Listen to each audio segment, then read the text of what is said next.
So today I've got a simple video for you of a haul of a few Warner Archive Blu-rays I picked up, including The Wonderful World of Brothers Grimm and several more. And that's the intro. What's going on, everyone? My name's Daniel. Welcome to the Cobwebs channel where we're dusting off old movies. And yeah, I just want this video to be a simple, old school video where I just tell you about some Blu-rays that I bought, and I'm going to try to make it one take. We're not going to produce this thing. We're not going to make it fancy. We're just going to have a good time. Let's just go ahead and kick off first with The Wonderful World of Brothers Grimm. There's no special reason behind this haul. There was no big sale. These are not brand new releases.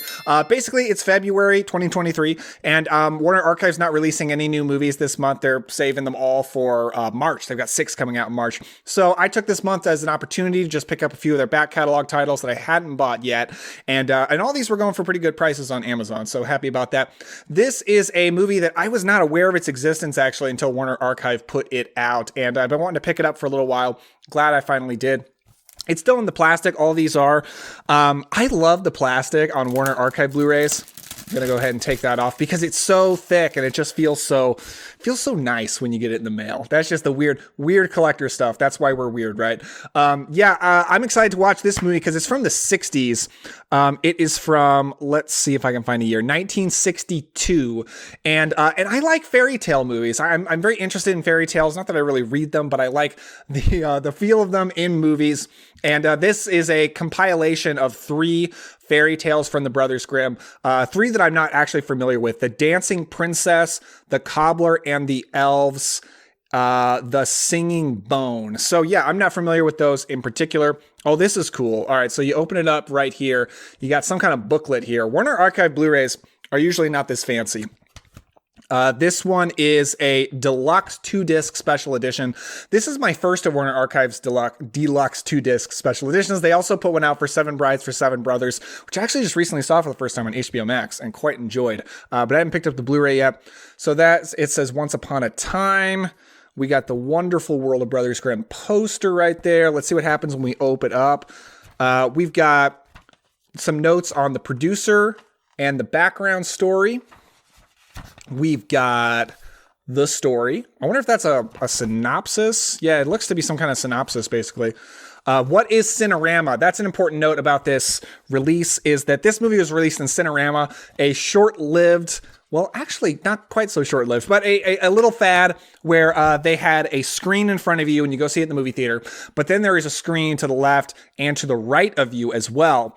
And it's basically supposed to be more immersive so you can see like everything all around you. And it's funny because I saw a movie like this not terribly long ago, a few years ago. There was this big theater in Kansas City that I went to, and they did something like that. So it's starting to come back. I haven't seen it happen in a long time since then. But anyway, so that means that disc 1 is the letterbox version. So that's basically that's going to look like a normal movie. Disc 2 is the smile box version. And basically you've got a curve on the top of your screen and a curve at the bottom. So it's their way of trying to show you everything that people saw on screen when they saw it in theaters back then, so that it's like they're trying their best to give you the view that people had when they saw it in Cinerama. So I don't know if I'm going to watch it like that because that sounds so weird. The letterbox version is going to cut off some on the right and left sides of the screen, but it's going to look more like a normal movie. As far as special features, it's got an announcement trailer, letterbox theatrical trailer, radio interview with Russ Tamblyn, who is in this movie from West Side Story. Let's see. It's got The Epic Art of Brothers Grimm, The Wonderful Career of George Powell. And then it's got Rescuing a Fantasy Classic Documentary. Documentary about the restoration, I'm guessing. And a salute to William Foreman, a slideshow. I'm super excited to watch this movie because I've never seen it. It sounds really, really cool. There you can see the actual discs in there. Peek behind the curtain of my life. My wife and I are expecting our first baby very soon. And this seems like a great movie to watch with him. So another reason I'm excited to own it. Let's go and move on because we spent a long time on that one and talk about The Ballad of Cable Hogue, a Sam Peckinpah movie. I'm going to go ahead and take off the wrapping. Starring Jason Robards and Stella Stevens. Stella Stevens from The Nutty Professor is the first thing that comes to mind. Jason Robards, he's in Once Upon a Time in the West. He's in a lot of great movies that I love. And Sam Peckinpah, director. Interesting director. One that I haven't quite fallen in love with yet. I've been going through his movies semi-recently. And it's a little touch and go. I'm a little touch and go with him. But I have found that I prefer his movies that tend to be more low key and have a little bit of a light edge to them, because his movies are they're so Sam Peckinpah, you know? But my favorite movies I've seen from him are Ride the High Country and Junior Bonner. Junior Bonner with Steve McQueen, Ride the High Country with Joel McCrea and Randolph Scott. That's his first movie, actually. And those are movies that have a bit of a lighter tone to them. They're really fun. And I've heard from my friend Preston Mitchell, shout out Preston if you're watching, I podcast with him pretty frequently, that this is actually a really fun movie that Sam Peckinpah made. And I love Jason Robards. So what's this movie about? I don't really know.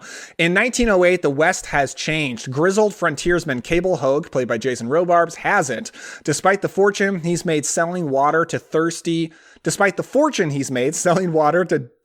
desert travelers, he lies in wait. Someday, two no-account desert rats who long ago robbed Hogue and left him to die in the baking Arizona sand will drop by for a drink. So it's kind of a revenge story, but just him waiting. I've heard it's pretty low-key. As far as special features, got a commentary by Peckinpah biographers and documentarians. It's got a featurette, The Laddiest Damned Lady, an afternoon with actress Della Stevens. Cool. Yeah, I love Westerns, and this is a 70s Western, 1970, just barely not 60s. And I'm interested in Sam Peckinpah. Even though I haven't loved everything I've seen from him, I don't always vibe with his particular tone. I'm still willing to seek out more of his movies.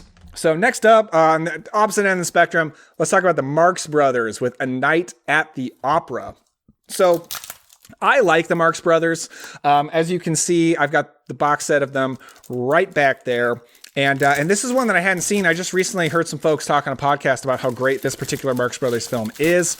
And it was going for a great price on Amazon right now. Hopefully it still is. If you don't own it, check it out on Amazon. If you shop on Amazon, a lot of people don't. Let's see. It's from 1935. I'm going to read a little bit about the synopsis because I don't know what this movie's about. Does anybody care what Marx Brothers movies are about? I'll read a little bit.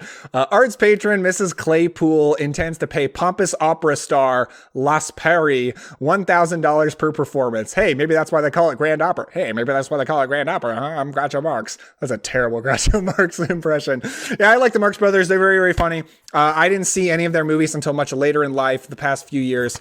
And they're so packed with jokes, especially the pre-code stuff is like kind of dirty, but you got to really look in there to find like, oh, what does that actually mean? And that's kind of a fun little game to play with yourself while you watch these movies. The Marx Brothers are hilarious. I really enjoy them. I'm really excited to watch Night at the Opera. By the way, if Vinny from the Cult Movies podcast is watching, you're proud right now. I'm sure you are, because come on, Peckinpah, Marx Brothers, Night at the Opera. Anyway, let's go to the last one. I got 4 movies total. This is Some Came Running, which is a drama from the 60s starring, look at this, Frank Sinatra, Dean Martin, Shirley MacLaine. Sold. I don't need to know much more than that. Sold. I am a huge Frank Sinatra fan. As an actor, but more so as a musician. Frank Sinatra is actually my favorite recording artist of all time. Love Sinatra. I don't have a big like vinyl record collection, but almost every vinyl record I own is a Sinatra record. I just love him, and he was a great actor. He truly was. The only reason he will never be as well known for his acting as for his singing is because his singing is just greatest ever. So he's got to be the most famous for his musical talent. But he was a great actor. And what I know about this one is he's a veteran returning from some kind of a war, I think, and he's an alcoholic, and it's about him trying to have a relationship with Shirley MacLaine. I'll just go ahead and read a little bit of the back. After a round of partying he can't remember, World War II veteran, okay, so it's a period piece, because it was made in the 60s, David Hirsch is placed on a bus headed for the last place he'd choose, Parkman, Indiana, the hometown Hirsch hasn't seen in well over a decade. Okay, that also intrigues me, because I like guy or girl or whoever comes home back to their small hometown after a long way away. I like those kind of movies because it's them confronting their past, seeing a lot of people they've had strong relationships with but haven't seen in a really long time. And I think there's a lot of great drama to that. And I tend to like the atmosphere of small towns in movies. So that's another good thing. So that main character is Frank Sinatra. Let's see. Shirley MacLaine earned one of the movie's 5 Academy Award nominations as the good-hearted floozy with a potentially fatal attraction to Hirsch. Ooh. So this is... Oh, it's not 1960s. It's 1958. I misspoke right there. So don't get mad. Don't get mad. It's 1958. I know. And I think I heard this is the first time he was in a movie with Dean Martin. So awesome. Dean Martin. I'm a big fan of him too, but he'll just never You can never touch Sinatra for me because Sinatra is the GOAT. Special features, featurette, the story of Some Came Running, and theatrical trailer. So yeah, there you go. 4 movies I'm very excited to watch. I've never seen any of these movies before.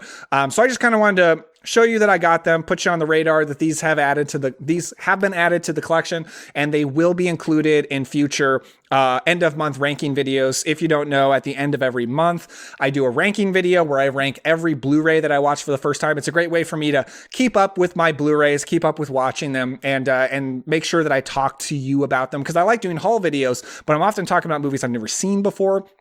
So this is a great way to make sure I do talk to you about it. So anyway, that is The Wonderful World of Brothers Grimm. Let me know down in the comments which one are you most excited for me to check out and hear my thoughts on, if any, I guess. The Ballad of Cable Hogue, A Night at the Opera, and Some Came Running. Do you own these movies? Have you seen them? What do you think about them? Let me know in the comments down below. If you enjoy this, give a like and a subscribe for more classic film content, and I will see you next time. So see you then.